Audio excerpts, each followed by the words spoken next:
গোটা বিশ্বের মধ্যে মৎস্য উৎপাদনে দ্বিতীয় স্থানে রয়েছে ভারতবর্ষ। মৎস্য ক্ষেত্রে আরও ব্যাপক উন্নয়নের লক্ষ্যে ভারত সরকার প্রধানমন্ত্রীর মৎস্য সম্পদ যোজনায় গোটা দেশে 1564 কোটি টাকার প্রকল্পের শুভ সূচনা করেন। মহারাষ্ট্রের পালঘর থেকে ভার্চুয়ালি দেশব্যাপী বিভিন্ন প্রকল্পের সূচনা করেন প্রধানমন্ত্রী। এই প্রকল্পগুলির মধ্যে রয়েছে আমবাসা ব্লকের অন্তর্গত কেকেমারাছড়া গ্রাম পঞ্চায়েতের এলাকায় সুনীল দাসের বাড়িতে গড়ে ওঠা ফ্রেশ ওয়াটার ফিশনিশ হ্যাচারি। এক সাক্ষাৎকারে সুনীল দাস জানান, এই হ্যাচারি তৈরি করতে মোট ব্যয় হয়েছে 25 লক্ষ টাকা। তার মধ্যে সরকারিভাবে প্রদান করা হয়েছে 15 লক্ষ টাকা, বাকি 10 লাখ টাকা তিনি নিজে ব্যয় করেছেন।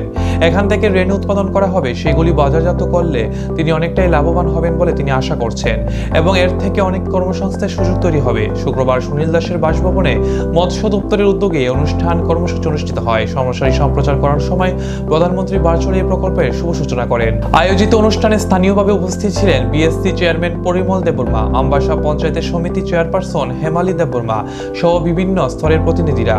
মৎস্য দপ্তরের আধিকারিক থেকে শুরু করে সাধারণ মানুষরাও এই অনুষ্ঠানে উপস্থিত ছিলেন।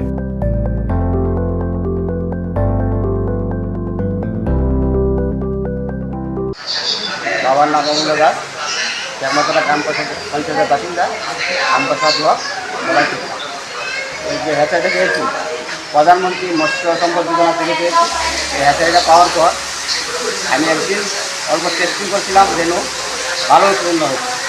হওয়ার পর আশা করি আমার এলাকাবাসী দূর দূরান্ত থেকে আমার এখান থেকে রেনু নিব, আমরা চাষ করবো। কণা চাষি যারা আছে কণা যুক্তের সাথে তারাও লাভবান হইব। তার বিনিময়ে আমিও কিছু অর্থ উপার্জন করতে পারবো। আশা করি আগামী দিন আরও ভালো করবো। আর এই আমার এলাকাবাসীর যুবক ছেলেরা যেমন 5-7 জনের আমি কর্মস্থানের ব্যবস্থা করতে পারি।